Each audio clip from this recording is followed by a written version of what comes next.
하나님 말씀은 여호수아 5장 2절입니다. 여호수아 5장 2절 말씀.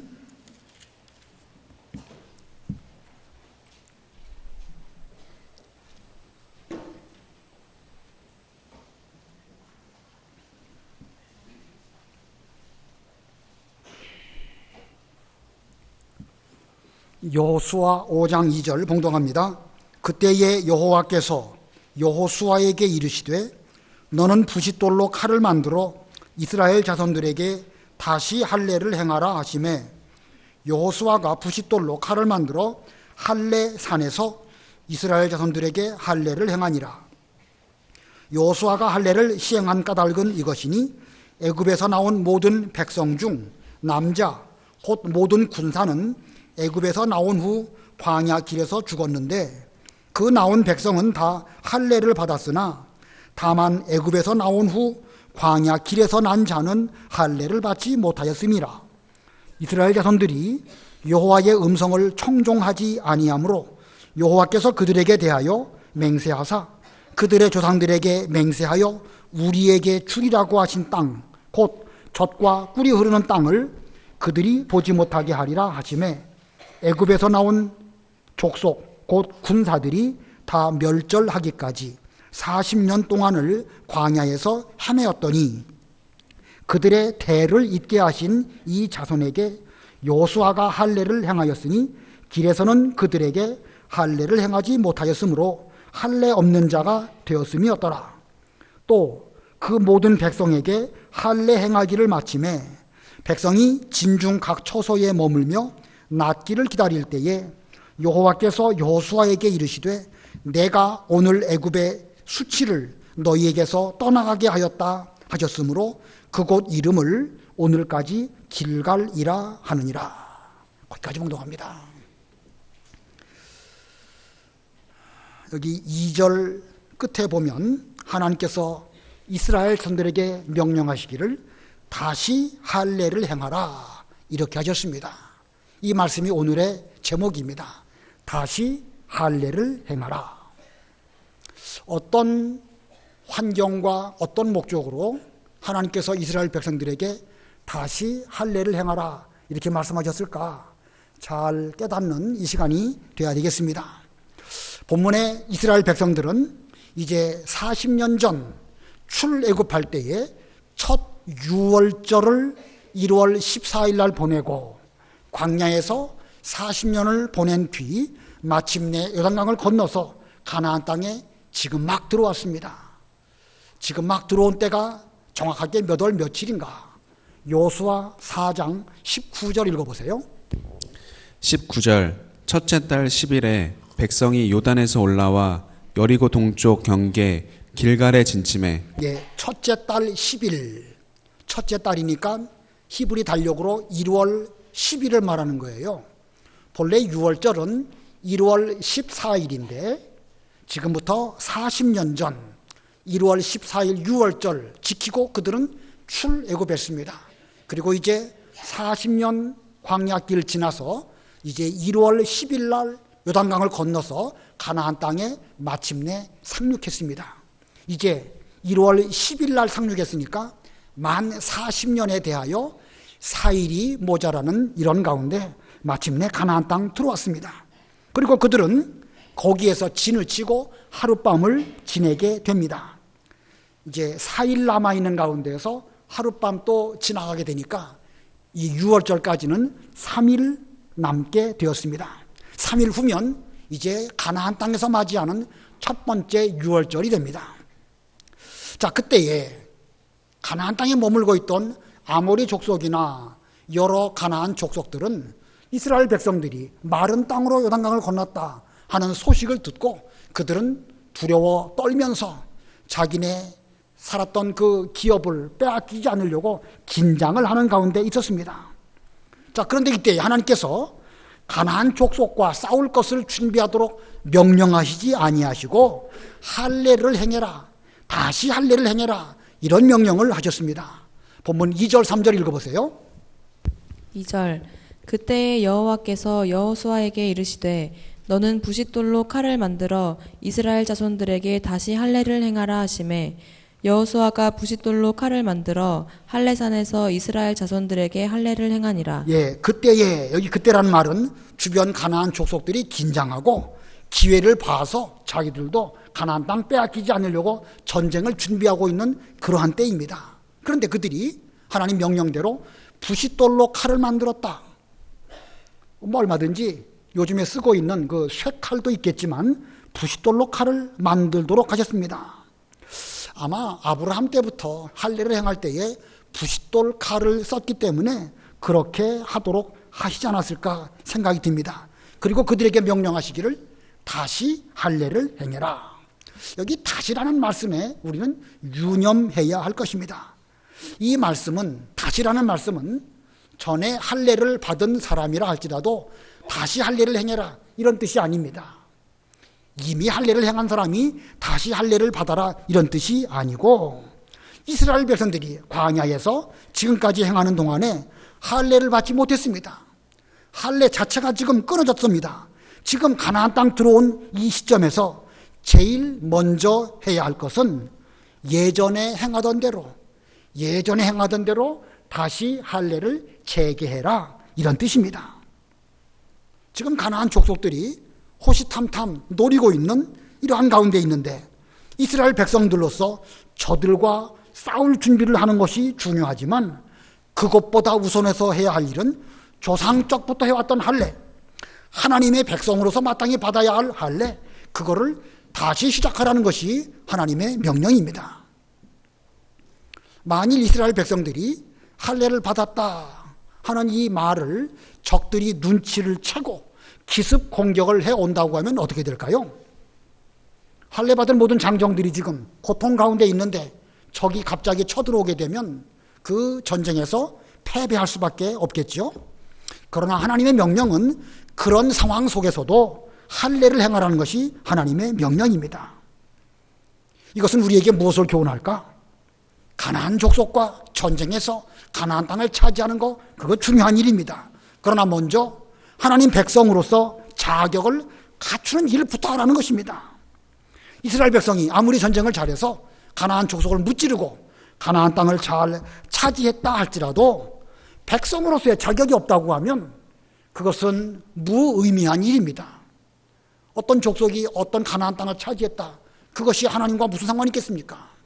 이스라엘 백성들이 가나안 땅을 잘 차지해서 거기서 하나님을 잘 섬기기 위해서는 그들에게는 먼저 하나님 백성답게 할례를 잘 행하고, 그리고 그 다음에 전쟁도 하고 가나안 땅도 차지하고 그리고 성전도 짓고 등등의 일이 필요한 거 아니겠습니까?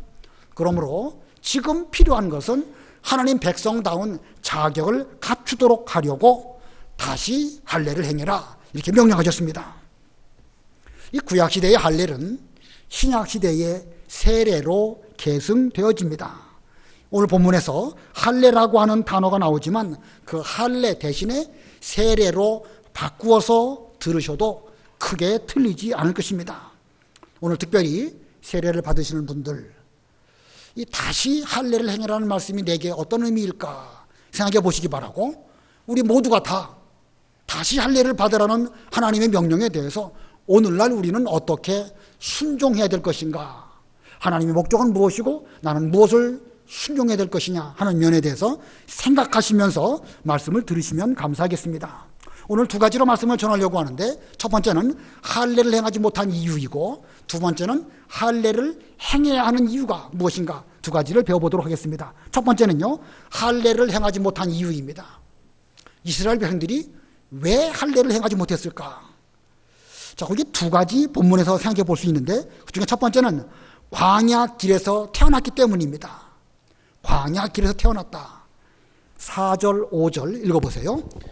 4절 여호수아가 할례를 시행할 까닭은 이것이니 애굽에서 나온 모든 백성 중 남자 곧 모든 군사는 애굽에서 나온 후 광야 길에서 죽었는데, 그 나온 백성은 다 할례를 받았으나 다만 애굽에서 나온 후 광야 길에서 난 자는 할례를 받지 못하였음이라. 예, 할례는 난지 8일 만에 남자 아이에게 행하는 것입니다.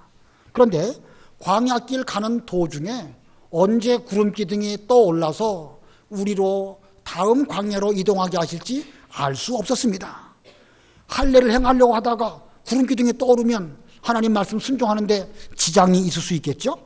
구름 기둥 놓칠 수도 있습니다. 그래서 그들은 광야길에서 태어난 사람들은 그 광야 도중에 할례를 행하지 못했습니다. 자, 할례를 행하지 못한 거 누구 책임일까요? 본인 책임일까요? 그 부모 책임일까요? 난지 8일 된 아기가 할례를 받지 못했다. 그 아기 책임이겠습니까? 그 부모의 책임이겠습니까? 물론 누구의 책임이냐 이게 중요한 건 아니지만 이런 시대적인 상황으로 볼 때에 그들이 할례 받지 못한 그 근원적인 이유는 따지고 보면 본인들보다는 그 부모에게 있다 이렇게 볼 수도 있겠지요. 물론 광야길을 가다가 구름 기둥이 충분히 머무는 그 시간 동안 시간 내서 얼른 할례를 행할 수도 있겠죠. 그러나 그 구름 기둥이 언제 떠오를지 모릅니다. 늘 지켜보면서 구름 기둥이 떠오르는 대로 즉시 순종하려고 긴장하며 준비했던 광야길에서는 그 어느 누구도 도중에 할례를 행하지 못했습니다. 이런 면에서 보면 구름 기둥을 따라가는 것하고 할례를 받는 것하고 어느 것이 우선순위에서 먼저이겠지요? 할례 행하는 것이 먼저이겠습니까? 구름 기둥 따라가는 게 먼저이겠습니까? 구름 기둥을 따라가는 것입니다. 이것은 우리에게 뭘 교훈할까? 할례라고 하는 의식은 참으로 중요한 의식입니다. 하나님의 명령입니다. 그러나 의식으로 행하는 할례 그것보다 매 순간 우리의 광야길을 인도하시는 하나님의 인도, 구름 기둥 성령의 인도 그걸 따르는 것이 우선순위적인 면으로 볼 때 먼저라는 사실을 보여줍니다. 할례 중요하고 세례 중요합니다. 반드시 받아야 할 것입니다. 그러나 의식적으로 받는 그것보다 더 중요한 것은 성령의 감동이 무엇이냐? 하나님께서 지금 내게 무엇을 명령하시느냐? 그걸 유념해서 잘 깨닫고 그거 순종하는 거 그게 먼저입니다. 그래서 그들은 광야길에서 이제 태어난 그 사람들은 할례를 받지 못하였습니다. 그 다음에 또 할례 받지 못한 두 번째 이유는요. 이스라엘이 여호와의 음성을 청종하지 않았기 때문에 그렇습니다. 6절 읽어보세요. 6절 이스라엘 자손들이 여호와의 음성을 청종하지 아니하므로 여호와께서 그들에게 대하여 맹세하사 그들의 조상들에게 맹세하여 우리에게 주리라고 하신 땅 곧 젖과 꿀이 흐르는 땅을 그들이 보지 못하게 하리라 하시매 애굽에서 나온 족속 곧 군사들이 다 멸절하기까지 40년 동안을 광야에서 헤매었더니 예. 자, 이 6절의 이 사건은 이때로부터 39년 전의 사건을 기록한 말씀입니다. 이스라엘 백성들이 출애굽하고 시내 광야에 머물다가 이제 이동을 해서 이 가나안 땅 들어가기 직전 가데스 바네아라는 곳까지 왔습니다. 그때 이스라엘 백성들은 각 지파에서 한 명씩 대표를 뽑아가지고 12명이 가나안 땅을 정탐하고 돌아오게 되었습니다. 자, 각 지파의 대표이니까 그들은 믿음이 있는 사람일 것이고 또 올바른 믿음으로 보고를 했어야 되는데 그들 가운데 여호수아와 갈렙은 하나님이 우리와 함께 하시면 가나안 족속들이 아무리 강할지라도 우리는 반드시 그 땅을 차지할 수 있다. 이렇게 믿음으로 보고했습니다. 그런데 10명의 각 지파의 대표들은 믿음들이 없었습니다. 하나님의 언약에 대한 믿음도 없었고 눈 앞에 있는 현실만 보고 저 땅은 우리를 삼키는 땅이다. 우리가 저 땅에 들어가면 우리는 죽는다. 차라리 애굽으로 돌아가는 것이 낫겠다. 이렇게 보고를 했습니다. 믿음이 없이 보니까 가나안 땅이 자신들을 삼키는 땅으로 보게 되었고 차라리 애굽으로 돌아가는 것이 더 낫겠다. 이런 보고를 했습니다. 이 보고를 받은 모든 이스라엘 백성들은 울고 불고 난리가 났고 왜 우리의 매장지가 없어가지고 여기까지 와서 광야에서 죽게 하느냐 하는 그런 말들을 했습니다. 이들의 믿음 없는 것, 그 10명의 정탐꾼이 믿음 없는 것이지만 나머지 백성들 역시도 믿음 없는 그런 행위를 하고 말았습니다. 이들의 믿음 없음 때문에 하나님께서는 이스라엘 백성들을 그들이 가나안 땅을 정탐한 40일을 1년씩 계산해서 40년 동안 이 광야에서 유리방황하게 하셨습니다. 그리고 출애굽할 때에 20세 이상 된 사람들은 광야에서 다 죽었고 오직 여호수아와 갈렙만 가나안 땅에 들어가게 되었습니다. 그런 가운데 광야길 지나가는 속에서 40년 동안 또한 태어난 사람들도 또 있었는데 그들은 미처 할례를 받지 못한 것입니다. 자, 이거 볼 때에 아무리 아브라함의 후손이고 할례를 받은 언약 백성이라 할지라도 여호와의 음성을 제대로 청종하지 못하고 믿음 없이 하다가 보면 그들은 결국 광야에서 쓰러질 수밖에 없음을 보여주는 것입니다. 분명 그들은 아브라함의 후손입니다. 그리고 이미 할례를 받았습니다. 애굽에 머물 때 할례를 잘 받고 그리고 신앙생활을 하노라고 했는데 정작 믿음을 쓸 때에 믿음은 없었고 그래서 그들은 광야에서 쓰러지는 이런 결과를 가져오게 되었습니다. 그런데 문제는 그들도 광야에서 쓰러졌을 뿐만 아니라 그 자녀들마저도 할례를 행하지 못하고 그들은 죽었습니다. 자, 지금 그 자녀들 생존해서 지금 가나안 땅에 들어오긴 했습니다. 애굽에서 20세 미만 된 사람들 그들도 가나안 땅 들어왔고 광야 40년 동안 거기에서 태어났던 사람들 또 가나안 땅 들어왔습니다. 자, 그런데 애굽에서 20세 미만 되어서 나온 사람들 그들 할례 받았을까요? 안 받았을까요? 그들은 할례 받았죠? 근데 광야길에서 태어난 40년 동안에 태어난 그 사람들 할례 받았습니까? 못 받았습니까? 그들은 못 받았습니다. 그러므로 지금 현재 가나안 땅 들어오자마자 이 순간 이스라엘 백성 남자 가운데 여호수아와 갈렙 빼고는 다 60세 미만이에요. 60세 미만 가운데에서 40세에서 60세까지는 다 애굽에서 태어났기 때문에 그들은 이미 할례를 받은 사람들이고 1세, 0세에서부터 40세까지는 광야에서 태어났기 때문에 그들 중에는 아무도 할례 받은 사람이 없습니다. 그러므로 3분의 1은 할례를 받았고 3분의 2는 할례를 받지 못한 이런 가운데 있습니다. 하나님의 백성, 이스라엘 백성의 상태가 좀 묘하지요. 지금 할례 받은 사람도 있고 안 받은 사람도 있고 할례 받았으나 안 받았으나 그들이 다 가나안 땅 지금 들어왔습니다. 겉으로 보기에는 별 차이가 없습니다. 그런데 만일 이 상태로 그냥 간다고 하면 어떻게 될까? 이 상황에서 할례 새롭게 행하지 아니하고 그냥 간다고 하면 점점 시간이 가면 갈수록 괜히 할례 받을 필요 있을까? 아프기만 하게 하면서 할례가 끊어지게 될 수도 있는데 그렇게 되면 어떻게 될까? 어떻게 될까? 한번 생각해 보시기 바랍니다. 지금 이 현실을 우리에게 주시는 교훈이 있습니다. 이 현실을 통해서 우리에게 주시는 교훈. 첫 번째는요, 할례를 받았다고 다 가나안 땅 들어가는 거 아니다. 이거 보여주고 있습니다. 세례가 중요하고 할례가 중요합니다. 그러나 의식적으로 그거 받았다고 해서 가나안 땅 다 들어가는 거 아님을 이 사건을 통하여 보여줍니다. 두 번째는 광야길에서 할례 받지 못할 수도 있습니다. 광야길에서 구름기둥 따라가느라고 부지런히 하다 보니까 할례 받지 못할 수도 있습니다. 광야라는 곳은 그런데 우리를 연단시키는 그런 장소이지요. 때로는 구름기둥을 따라가기 위해서 여러 가지 우리의 환경 때문에 할례 받지 못할 수 있습니다. 그러므로 광야는 한편으로는 우리를 연단시키는 유익한 곳이기도 하지만 또 한편으로는 우리로 하여금 조상 때부터 물려받은 언약을 계승받지 못하게 하는 그런 상황이 될 수도 있습니다. 그래서 이스라엘 백성들이 가나안 땅에 들어오자마자 하나님께서는 그들에게 다시 할례를 받아라, 다시 할례를 행해라 이렇게 명령하신 것입니다. 자, 그럼 두 번째로 다시 할례를 행해야 할 이유가 어디 있을까? 지금 가나안 땅 들어오자마자 그들이 다시 할례를 행해야 할 이유가 어디 있을까? 우리가 할례의 목적이 어디 있을까라고 여러 번 배웠을 것입니다. 첫 번째는 육체의 정욕을 제거하고 두 번째는 하나님의 백성된 표로 우리는 할례를 받습니다.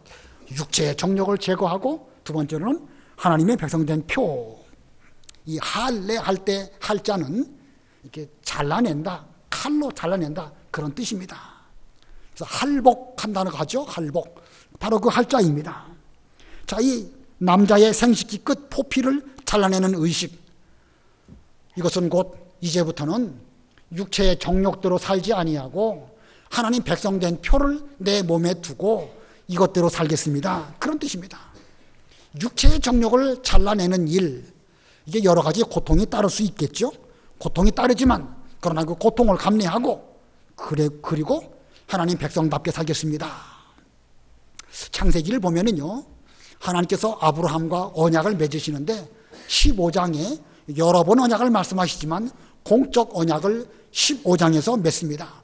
아브라함이 하나님을 믿으니까 그를 칭의로 여겨주시고, 그리고 그에게 앞으로 너와 내 후손에게 이 가나안 땅을 줄 것이다 라는 언약을 체결하십니다. 자, 그러면 언약 체결하면 됐지, 또 뭐 별도의 할례가 필요할까? 그런데 15장에서 언약을 주셨는데도 불구하고 16장 가면 아브라함 스스로 생각할 때에 하나님의 언약을 어떻게 이루어드릴까 생각하다가 애굽 여인 하갈을 취해서 이스마엘을 낳게 되고, 이스마엘이 태어난 것으로 인해서 아브라함의 가정에 큰 불화가 발생하게 됩니다. 자, 아브라함의 가정이라 할지라도 언약을 받았음에도 불구하고 그 가정의 현실 속에서 여러 문제가 나타나게 되었죠.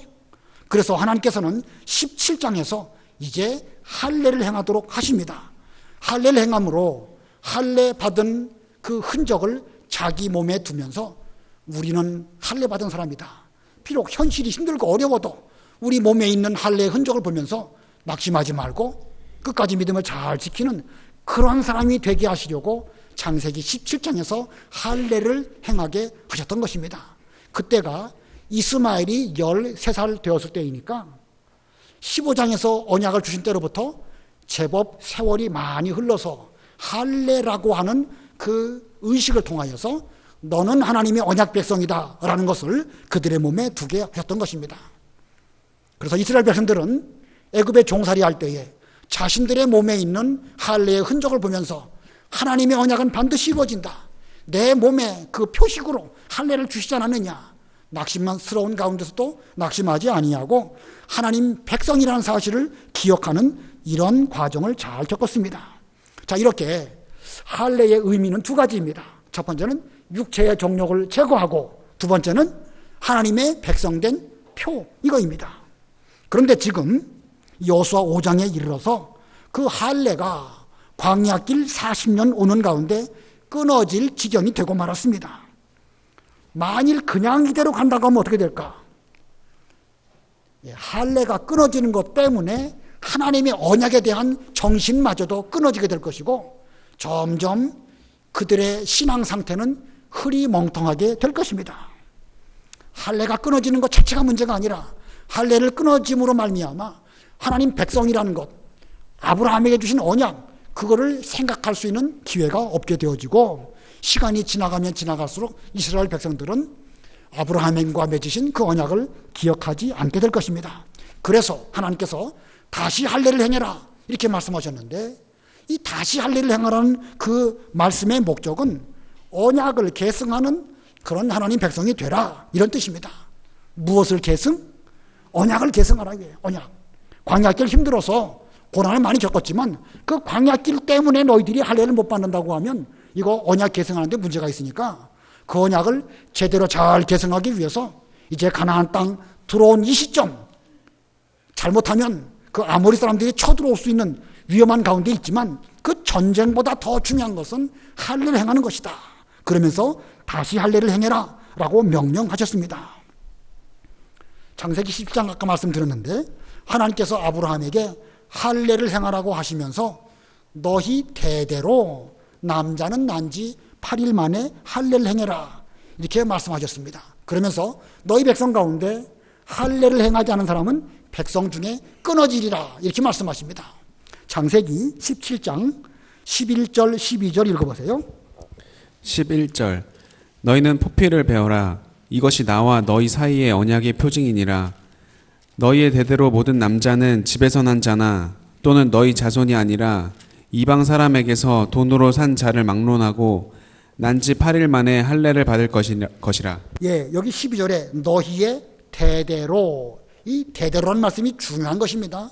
언약을 계승하기 위해서는요, 할아버지, 아들, 손자 쭉 대대로 내려가면서 할례를 행해야 그 언약이 할례라고 하는 의식을 통해 가지고 계승되기 때문에 그렇습니다. 그래서 할례 받지 않은 사람 끊어버리라는 거예요. 창세기 17장 14절 읽어보세요. 17장 14절 할례를 받지 아니한 남자 곧 그 포피를 베지 아니한 자는 백성 중에서 끊어지리니 그가 내 언약을 배반하였음이니라. 예, 언약을 배반하고 할례 받지 않은 사람, 그 사람은 내 백성 가운데 끊어버리겠다. 얼마나 무서운 말씀입니까? 내 백성 가운데 끊어버리겠다는 이 말씀은 끊어버리고 싶어서 그렇게 하신 것이 아니고 절대 그런 일이 너희 가운데 있어서는 안 될 것이다. 이런 경고의 목적으로 하나님께서 반드시 할례를 받으라고 말씀하셨습니다. 이스라엘 백성들이 하나님 백성대로 살지 못하는 그런 일은 혹시 있을 수 있지만 그래도 그들은 하나님 백성으로 용납해 주시지만 할례 받지 않은 그 사람은 내 백성 가운데에서 끊어버릴 것이다. 엄하게 말씀하신 것은 비록 모든 계명을 다 지키지 못할지라도 적어도 할례를 잘 받고 대대로 지킴으로 이 백성을 통하여서 하나님의 언약이 그 위대에서부터 다음 세대로 또 그 다음 세대로 계승되게 하시려고 이런 명령을 하신 것입니다.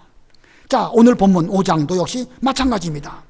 이전에 할례 받은 세대들은 다 광야에서 쓰러졌고 광야에서 태어난 사람 40세 미만 된 그 사람들, 지금 그들은 할례 받지 못한 가운데 가나안 땅 들어왔습니다. 지금 3분의 1은 할례 받은 사람들이고 3분의 2는 할례 받지 못한 사람들입니다. 할례 받은 사람이나 할례 받지 못한 사람이나 겉으로 볼 때는 거기서 거기입니다. 다 가나안 땅 들어왔고 다 구름 기둥 인도를 받아가지고 여기까지 왔습니다.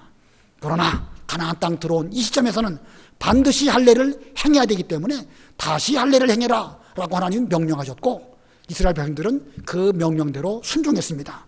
7절 읽어보세요. 본문 7절. 7절 그들의 대를 잇게 하신 이 자손에게 여호수아가 할례를 행하였으니 길에서는 그들에게 할례를 행하지 못하였으므로 할례 없는 자가 되었음이었더라. 예, 그들의 대를 잇게 하신 이 자손에게, 여기서 말하는 대, 물론 육신의 계대도 포함되겠지요. 그러나 더 중요한 영적 의미는 아브라함 때부터 받은 바 언약의 계대를 이어가는 그 후손들이 할례 받지 않고 있는 것을 그냥 방치하면 언약의 계대가 끊어질 수도 있기 때문에 하나님은 지금 할례를 행해라 라고 명령하셨고 그 말씀대로 그들은 순종을 한 것입니다. 할례라고 하는 거 혹은 세례라고 하는 거 하나의 의식입니다. 계란이 있는데 계란의 생명은 껍데기에 있을까요? 그 안에 있을까요? 안에 있죠? 안에 있는 생명을 잘 보존하기 위해서 그만큼 계란의 껍데기도 중요한 것입니다. 하나님의 언약이 그 내용물, 알맹이라고 하면 할례나 세례는 그 껍데기라고 할 수가 있습니다. 안에 있는 내용물, 그 언약의 계대를 이어가는 거, 그게 중요하기 때문에 그 중요한 내용물을 대대로 잘 보존하게 하시려고 구약 시대에는 할례를, 신약 시대에는 세례를 행하라고 하신 것입니다. 오늘 이 세례를 받는 것도 목적이 바로 거기에 있습니다. 예수님께서도 세례를 받으셨고 그리고 부활 승천하실 때에 너희는 모든 족속으로 제자를 삼아서 그들에게 아버지와 아들과 성령의 이름으로 세례를 주라 이렇게 말씀하십니다. 그래서 예수님의 제자들은 복음을 전하고 이제 복음을 믿는 그들에게 대해서 아버지 하나님, 예수님 그리고 성령의 이름으로 그들에게 세례를 주어서 그들도 제자가 되게 했습니다. 그 제자가 또 나아가서 복음을 전하고 제자가 또 세례를 주었고 그렇게 해서 오늘날 우리에게까지 예수님을 믿는 이 귀중한 복음이 계승되어서 오늘날 우리가 하나님 앞에서 이렇게 예배를 드리게 되었습니다. 아무쪼록 오늘 세례를 받는 것이 그런 의미가 있습니다. 이 세례 이것으로 구원받느냐 못 받느냐, 제가 말하는 세례는 물세례입니다. 이 물세례가 구원을 받느냐 못 받느냐 거기에 의미가 있는 것은 아니에요. 그러나 그것보다 훨씬 더 중요한 의미는 무엇이냐? 이 세례를 통하여 우리의 언약을 계승하고 또 우리가 이제 성인이 되었을 때 자녀를 낳으면 그 자녀들에게도 세례를 주어서 그들도 하나님을 잘 섬기는 언약 백성이 되게 하는 이런 뜻으로 우리가 오늘 세례를 베푸는 것입니다. 본문 마지막 9절 10절 다 같이 합독하십니다. 9절 10절 시작. 또 그 모든 백성에게 백성이 진중 각 처소에 머물며 낫기를 기다릴 때에 여호와께서 여호수아에게 이르시되 내가 오늘 애굽의 수치를 너희에게서 떠나가게 하였다 하셨으므로 그곳 이름을 오늘까지 길갈이라 하느니라. 그들이 세례를 할례를 받은 곳 거기 이름 굴러갔다. 애굽의 모든 수치가 다 지나갔다. 이런 뜻으로 길갈이라고 하면서 그것을 기념을 하였습니다. 이스라엘 백성들이 애굽에서 종살이한 거, 광야에서 하나님 말씀 제대로 청종하지 못함으로 고난당한 거 부끄러운 일이죠. 그러나 그 모든 일들이 다 지나가고 이 시점부터 새롭게 믿음의 출발을 하게 하시려고 다시 할례를 행하라 명령하셨고 모든 수치가 굴러갔다라는 뜻으로 그곳 이름을 길갈이라고 하였습니다. 그리고 이때로부터 3일 뒤 그 첫 달 14일에 그들은 가나안 땅에서 첫 유월절을 이제 맞이하게 됩니다. 구약의 유월절은 신약 시대의 성찬 예식에 해당되는 것입니다. 오늘날도 세례를 받은 사람만이 성찬 예식에 참여한 것처럼 구약 시대에도 할례 받은 사람만 그 유월절 만찬에 참여하게 되는 것입니다. 아무쪼록 이 다시 할례를 행해라 하는 하나님의 목적이 어디 계신가? 이스라엘 백성으로 언약을 계승하게 하는 데 있다. 명심하시고 오늘 할례를 받으신 분이나 이미 할례를 받은 우리들이나 하나님의 언약을 잘 계승하는 이런 우리가 다 되어야 되겠습니다. 기도하시겠습니다. 하나님의 은혜 감사합니다. 이스라엘 백성들이 광야길 지나면서 구름 기둥 따라가기 위하여 그 광야에서 태어난 자들이 할례를 받지 못하였습니다.